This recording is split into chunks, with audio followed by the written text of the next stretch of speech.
Hello guys, நம்ம இன்றைக்கி என்ன பார்க்க போகிறோம்னா மொச்சக்கட்டையும் கத்திரிக்காய் வச்சு ஒரு சாம்பார். வாங்க வீடியோக்குள்ளே போகலாம்.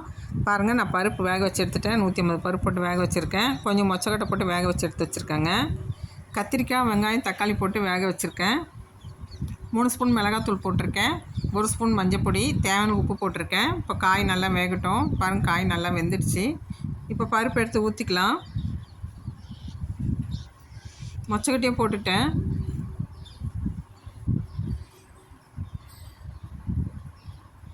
பருப்பு ஊற்றி வச்சு கொஞ்சமாக தான் வச்சுருக்கேன். நான் கொஞ்சமாக புளி ஊற்றிக்கலாம்.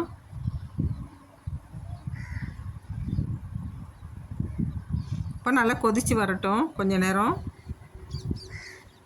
ஒரு 10 நிமிஷம் கொதிக்கட்டும். நல்லா மொச்சக்கொட்டை போட்டு நல்லா டேஸ்ட்டாக இருக்கும். நல்லாயிருக்குங்க. நீங்களே ட்ரை பண்ணி பாருங்கள். இப்போ தாளிச்சிக்கலாம். எண்ணெய் ஊற்றிக்கிறேன். கடுகு உளுத்தப்பருப்பு, கொஞ்சம் காஞ்ச மிளகாய் போட்டுக்கிறேன். கொஞ்சம் பூண்டு நசுக்கி போட்டுக்கிறேன். இப்போ கடுகு உளுத்தப்பருப்பு பொரிஞ்சிடுச்சு. இப்போ எடுத்து சாம்பாரில் போட்டுக்கிறேன். கொஞ்சம் கொத்தமல்லி கருவேப்பிலை இருந்தால் போட்டுக்கலாம். என்கிட்ட இல்லைங்க, அதனால் நான் போடல.